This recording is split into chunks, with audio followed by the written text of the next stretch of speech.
d'écrire ce livre après les attentats de 2015.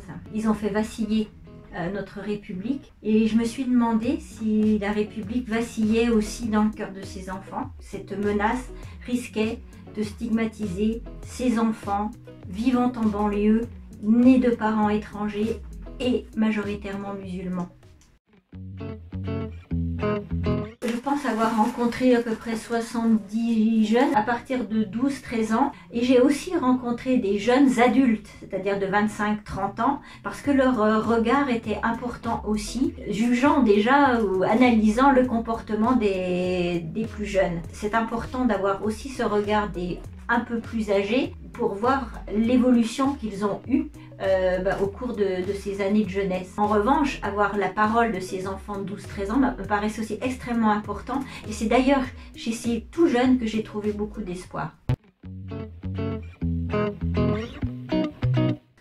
Ils ont peur, ils sont terrorisés, je crois que c'est le cas de le dire. En revanche, ils ne supportent pas qu'on puisse faire pour eux ce qu'ils appellent un amalgame et considérer que tous les jeunes musulmans puissent être des potentiels terroristes. Ça, c'est quelque chose qui est pour eux insupportable et même qui est très douloureux. Pour avoir leur vision des éducateurs, des enseignants, des animateurs socioculturels, des médiateurs. Et puis j'ai voulu aussi valoriser le travail que tous ces professionnels ou ces bénévoles aussi font au quotidien et bien souvent invisibles. Les thèmes du fait religieux, de la laïcité, de la place des filles, des droits des femmes, ce sont des sujets qui ne sont pas évidents. Mais je pense qu'il faut les aborder justement. Il ne faut pas les laisser au seul discours haineux qui instrumentalise ces thèmes pour porter des valeurs qui sont morbides, mortifères pour notre société. Donc j'ai voulu les aborder frontalement. Et ils ont envie de se montrer solidaires. Et cela, voilà ce que j'ai envie de retenir. Ils sont extrêmement lucides de la réalité qui les entoure. Ils voient très bien tous les obstacles qui existent en matière d'emploi, d'apprentissage scolaire. Ils savent très bien à quoi correspond la République et ce que sont les grandes valeurs républicaines. Il y a des mots qui sont extrêmement importants. Ce sont les termes d'éducation, de solidarité, de respect, de tolérance. Autour de ces mots, eh bien, on peut décliner un certain nombre d'actions.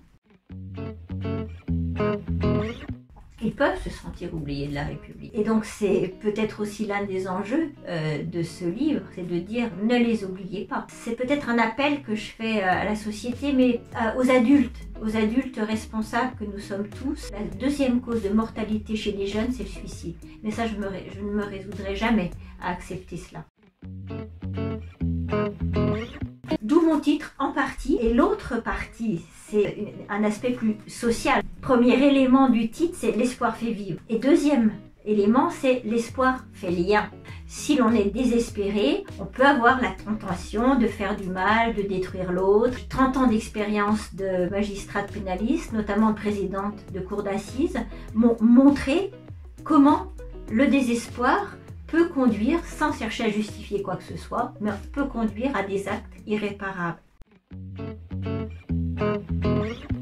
J'aimerais peut-être déjà qu'il puisse changer un peu le regard des lecteurs sur ces jeunes des banlieues. J'ai fait 30 ans de pénal, les affaires de stupéfiants, les violences, les meurtres, tout ça oui, je sais que ça existe. Simplement, il y a aussi des jeunes qui ont envie de s'en sortir, qui croient en la République, ne devons pas les oublier. Voilà, donc ça, je veux attirer le regard des lecteurs sur eux.